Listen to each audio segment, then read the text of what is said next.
I met a gypsy. But yeah, it's crazy just how good the algorithm is that actually like delivers the power to you. Yeah, right. And then once you're going, it's just one gear, baby. It just fucking absolutely Less rips. shit to worry about, eh? It's crazy, and I use the hand rear brake, not the foot rear brake. So you could choose. Yeah. So, but that's the same on it. You can order one with a handbrake or with a foot brake. That was the thing that took the longest to get used to. I actually was using the rear brake with my hand, but also trying to do it with my foot. Oh, really? Yeah, that was the thing that took. It was probably, I reckon, 3 or 4 laps. Okay. Until I stopped doing that. But yeah, I actually was like going for the rear brake, but still using it there. But man, I can't tell you how cool it is to just get on your toes, get in the right position, and don't have to worry about your brake or change gears, nothing. And man, it makes the biggest fucking difference to riding a bike. You've just got less things to do. So much less going on. It's like, bro, I'm not good enough. Like that's what I realized when I rode this bike. I'm just not that good at riding motocross. And there's going to be so many people that are going to talk shit on this bike and say that it's so easy to ride, it's too easy to ride, it's a cheater bike, like all this. But bro, that to me, when I'm riding once a week, just want to have fun with my mates. This is what we're chasing, bro. I don't need to be a fucking hero.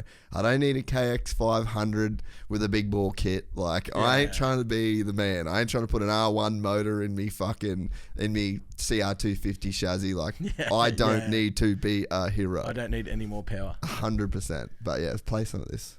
Good. This will just be a random assortment of shots. So weird. Just sounds like go full screen. I agree. Just sounds like a remote control car, eh? Yeah. Dude, the other thing that I so when you were riding, were you the only person on the track? Not every time, but yeah, there was only 5 of us that were riding. So they just had like 5 people per day or something. Yeah.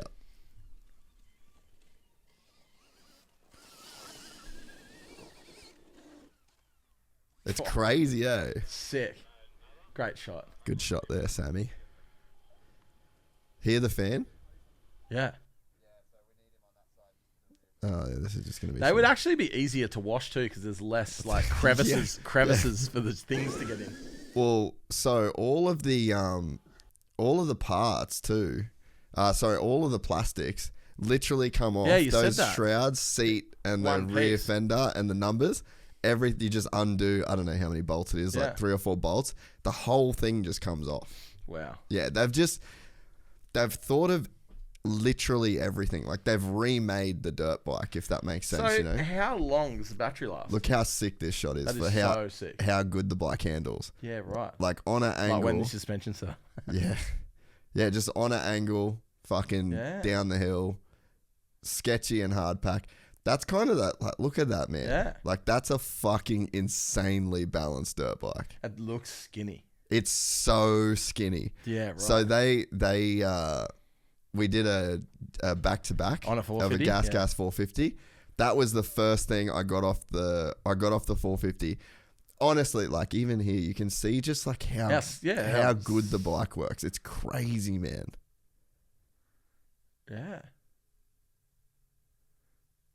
Yeah, it's fucking ridiculous. So man. what suspension is in it? What? It's got stock Yamaha 250 suspension. So it's like KYB stuff. Yeah. Yeah, right. Yeah, that's kind of the cool thing. There's this shot here. It's so sick. This is probably one of the coolest parts of the track. It goes right and then left, and there's like this single kind of in it, or when Rones catches up. But you can see like how the bike just changes directions. Yeah. It just feels so insanely good, man. Like I actually look like I know how to ride a fucking dirt bike. I was actually about to say that you actually look pretty good. It makes you feel so fucking good riding. You wait till you see some of the drone stuff too. It's just insane. Fuck, it looks pretty dry too. And kind of that's the thing too.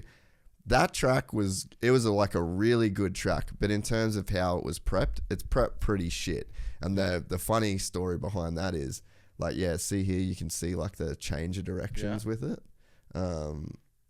But so the plastics are actually 3D printed. because they're not production. They haven't got the production plastics right. Yeah. So they've 3D printed them and they're so brittle, like they're not a plastic that can bend. So on the first day, they did 7 rear fenders from guys. Look at this too, like how hard you spin the rear wheel up. It's like in fucking 15th gear when you're holding the throttle on in the air. Like it doesn't have like a rev limiter in the air. Yeah. There's all these just crazy sort of things. I should probably slow down and elaborate on them. Look, how's the grab hole on the back of the thing? Yeah. But yeah, just pause it for a sec, Griff. But I think, that was like one of the cool things too, is that was not good prepped. Like, so yeah. So it was realistic rather than like best track ever. Yeah. I mean, it wasn't hero dirt that you were kind of hooking into, but the way that it handled, like if that was QMP, what would my reaction be? Yeah. I'd be off it. You'd be carrying I would be carrying on like a fucking pork chop. But that bike actually made it fun to kind of ride, you know. But yeah, so I guess I'll probably backtrack because I've covered a bit of ground here. But that was the biggest thing I noticed from straight away getting onto the Varg after the gas bike. So I rode that gas 450. Honestly, like the power and shit's sick on the 450 for that track. So it's not like comparability. It was pretty rad to ride a 450 motor. Like I was like, oh yeah, these things are fun. But man, as soon as you get off the gas bike and then onto the Varg, again, twice as skinny. And I'm not exaggerating, man. And the gas are skinny. Like that, a gas bike. Yeah. In compared to like a Yamaha or something like that. In the scheme of wide bikes. I'm not exaggerating. Twice as fucking skinny. Right. And then when you go... do you think in some cases that would be like a disadvantage? Because I would feel like being a bigger bloke that I would probably... Because like even me getting off my Honda onto a gas was like a massive change. Yeah, because it was skinnier. And like if I went, I would feel like it would almost be too skinny, maybe. It'd be interesting to see how. Hey, can you beef this thing up a bit? Yeah. Needs wider hips. Yeah. Give me the slim thick version. Maybe it will be too skinny. I did say to him about making some sort of like something for your legs to like grip onto. Yeah. But even the new Hondas... Because like what... it's your knees are almost hitting each other over the top of the seat. It's not that skinny, but definitely there was one... go back a bit, Griff. In this, keep going. There's this one downhill. I don't know where it is. Yeah, there's this one downhill that you jumped. And when you sort of like go to scrub a bit and you kind of like your foot comes back, my foot just went back into just plastics. Into nothing. And I was like, fuck, I had one foot on. Right. I was like doing the like handbrake up in the air and that was like a little... whereas normally your booted hit something and you leave her off it. Yeah. But that was sort of gone. But yeah, it was the biggest difference. And then just the way that you just notice, like you feel when you're stopping the gas bike that the bike wants to keep going because there's of the moving parts are in the motor. You have to stop all the things. Yeah, like you're stopping, but the bike might still be doing 4,000-5,000 RPM, which means you've got all that rotating mass in the motor that's still pushing forward. And it just, they said this version here would have been probably like 5 or 6 pounds, so maybe 3 kilos. So what is that version that you were riding? Well, it's not a prototype, but it's like that's their pre-production bike, right? So there is only one bike. Yeah, right, and you just change it. Yeah, and you just change it to be whatever you want. And so we rode the 60 horsepower version, so that's supposed to be a 450. Yeah, a stock 450, and then there's the 80 horsepower version, which is like, dude, it's if you got an 80 horsepower version, fucking have fun with that shit. So what's a 250 stock? 40 or something? 40 probably, or 40 something. And then they reckon a factory 250 is 60 horsepower. Okay. So it's basically like gets to the sort of same area. But yeah, just like the handling is crazy because as soon as you shut off the throttle, the bike's like. It's slowing down now. Yeah, like it doesn't want to keep going forward.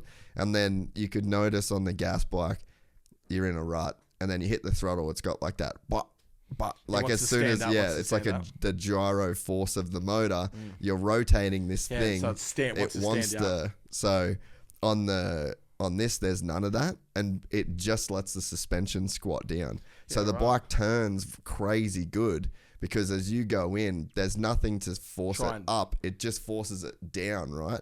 So to compensate, you get over the front, and then the bike squats down, and you just get so much grip into the turn. Yeah. And then even like, I don't know whether play through some more footage. I wonder if there's any more of that real speed stuff where you can hear it. But the craziest part of it as well is the way that you can feel. Go back here, some of the drone shit. The way that you can feel the turn it down a little bit, bro. You can feel the traction. So you can hear it and you can feel it. It's amazing how much sensation on the bike you lose through vibration. Yeah. So there's all this stuff that's going on. Noise. Yeah, and then those two things. Probably because the noise makes you not concentrate as well, maybe. That's why I like running the earplugs, I reckon, because it sort of mellows the whole thing out a little bit. But yeah, you take that noise and the vibration away, and you feel really connected to what the tire itself is doing. And then even under braking and turning, you can actually feel you can feel like the tire rolling. There's just all this stuff that, and I mean, maybe this is shit that a really legit test rider can feel. Yeah. Like maybe Casey could feel all this on a MotoGP bike. Yeah. Or because they can probably like separate what's noise, what's vibration, what's tire roll, what's whatever, but like you and me can't. Yeah, 100%. So this is just a full doorway into what's like kind of really going on, and I rode so much better than I normally would have, you know. Play some of this shit. This is pretty cool. But yeah, it just gets traction like crazy, man. They were like, there was a pretty gnarly schedule that they run you on. So they basically, I think I got 4 laps to start with. And then I just went out and just tried to fucking pin it, basically, because I was like, all right, if they're running the schedule this tight, I just need to make the most of it. But, so we did basically like 4 laps and then another 4 laps. And then we rode the gas bike. And then I back-to-backed it for another 2 or 3 laps with the Varg. And then we had lunch. And then we did then I got to do 2 laps with this drone. Yeah, that thing there, I fucking went long with 1 foot. And then we got to do 2 laps with this drone, which is all we got to do. And then like a little kind of film session in the afternoon. Yeah. But like, it's a pretty cool track.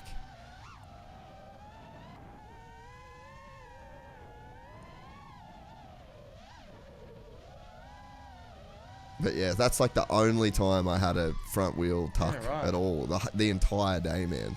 And like the track was fucking sketchy. Yeah, it's fucking wheel tuck central.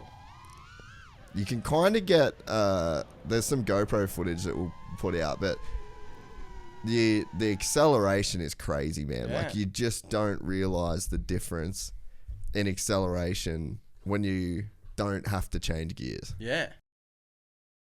If you enjoyed this content, please like and subscribe. And to listen to the full 3-hour podcast, search Gypsy Tales in your favorite podcast platform or click the link in the description below. Gypsy Gang.